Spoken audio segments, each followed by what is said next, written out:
পুরের পুলিশ প্রশাসনকেও নিজের পছন্দের ব্যক্তিদের দিয়ে সাজিয়ে নেন নিক্সন, যারা তার কথায় উঠবস করতেন।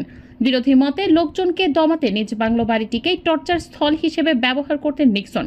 নামমাত্র মূল্যে তিনি কিনে নিয়েছেন ভাঙাড়পুলি উচ্চ বিদ্যালয়ের শিক্ষক ভুবনচন্দ্র সরকারের 14 বিঘা জমি। 2014 নির্বাচনে সংসদ সদস্য হয়ে নিক্সন তার ভাইয়ের সঙ্গে মেতে ওঠেন জমি দখলে ব্রাহ্মণপাড়ায় গড়ে তোলেন সুবিশাল বাগান বাড়ি। সরেজমিনে দেখা যায় ভাঙা এক্সপ্রেস ওয়ের কাছে সূর্যনগর বাসস্ট্যান্ড, সূর্যনগর থেকে ব্রাহ্মণপাড়া গ্রামে যাওয়ার পথে অন্তত 1.5 কিলোমিটার পথের দুই পাশ বালু দিয়ে ভরাট করা হয়েছে।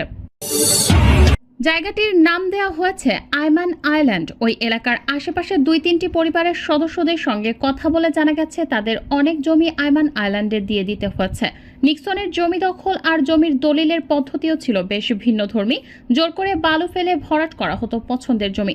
কাজটি করতেন নিক্সনের ভাই লিখন। এরপর জমির মালিকের কাছে ছবি চাওয়া হতো, সেই ছবি